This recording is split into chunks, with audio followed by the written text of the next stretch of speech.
Melinda, would you like to respond to that? I agree. Louise?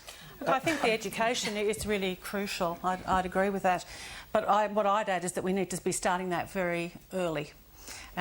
Primary schools, I mean, would be a good place to do some of this work. Yeah. I mean, I think one of the most important things is that parents should talk with their children and talk and talk and talk about everything that they see. Could we hear from the lady here in the front row, please? Yes. I just want to say that, I mean, I understand the whole thing about advertising and it's not completely their culpability. However, we are talking about corporate responsibility, and I've seen the degradation even in the last 5 years. I'm 30 and I've got a 22-year-old sister and a 17-year-old brother, a 27-year-old sister and a 23-year-old brother, and I've got a 14-year-old nephew and 11-year-old nephew, and I think the impact is as well on boys. My nephew, when he was 10, he approached me and he said, "Why do women get excited easily?" And I had to explain to him, what do you mean by excited? He goes, "Not the ha-ha excited, but the ooh-ooh excited."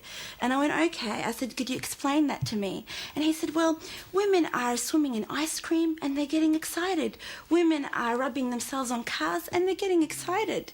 You know, women are getting excited on the slightest thing." He goes, "I don't see you getting excited easily."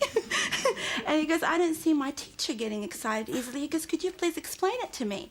And I had to go and explain everything to him, and I do agree that it is about education, but it is about corporate responsibility. Why should I be, when I'm driving down the car, seeing this huge, big advertising billboard with a woman like standing there, you know, with her legs open, and, you know, selling a car? I mean, I can't kind of go, no, don't look at it. Catherine? Melanie, what do you think? Yeah, can I respond by saying, firstly, I absolutely understand your objection, and one of the things that on the Advertising Standards Board we look at is it a billboard ad? Because I think we live in a society where we classify material, and I think that's very important. Not everyone should be forced to be exposed to things they don't like, though there'll be kind of different levels of sensitivity.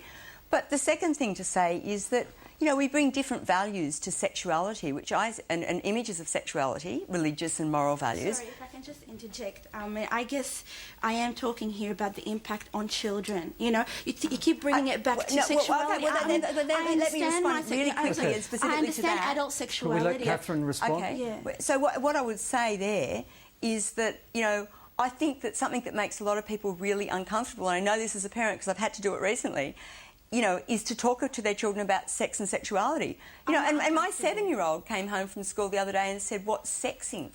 Because someone was doing it. You know, do you find so that's okay? Is that okay for you that your son is exposed to that? You know, well, I mean, as a parent, you have anxieties about You're this. happy about that? I'm happy to talk to him about his body and about sex. And, you know, if we want to protect our children from child sexual abuse... What if you're not a parent who has been brought up in that way? You know, there's a lot... I mean, you keep comparing to that. But if we want to protect our children... the educational systems that are still carrying the taboos about teaching sexuality and opening real... Okay, I'd like to pause here because we need to move on and hear some other views. I see Senator Lynn Allison in the audience tonight, and I know that you've tried to raise this in federal parliament. Where do you think government has some responsibility in this? Well, in fact, the government has taken this up.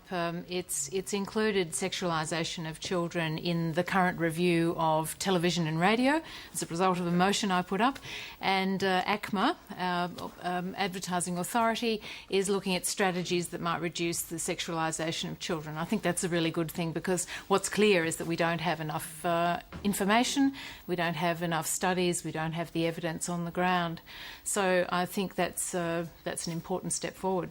Melinda, we only have time for a very short response. Where do you think Australia needs to go next on this issue? I think this inquiry is a very good start. At least it's on the table now. There's very strong cross-party support for at least an inquiry into it, an acknowledgement that the sexualisation of girls has reached a critical point. So I'd like to see what comes out of this inquiry. Personally, I'd like to see this inquiry a bit more broad, and I'd also like to see it not just an internal review, but some outside body to have a look at it. But I think that's a very good starting place.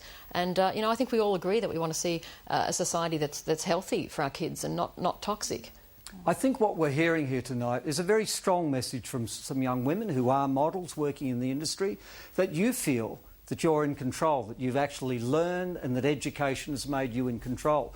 But we're also hearing of a rising parental concern about very young children being targeted by advertising.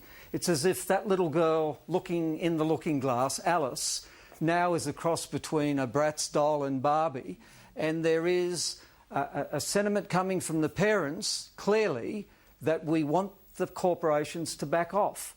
Warren Brown, how do you see it? You're a dad too. Yeah, Jeff, I think it's a shame if kids now grow up without a childhood. It's all happening so fast.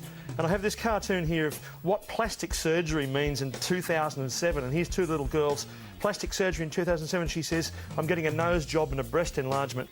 Plastic surgery 30 years ago in 1977, she's saying, my brother pulled Barbie's head off this morning. And that's what plastic surgery was then to a little girl. Dear old Barbie, still with us after all of these years, and we probably won't get rid of her. Many thanks to an excellent panel tonight: Catherine Lumby, Alan McKee, Melinda Tankard-Reist and Louise Newman.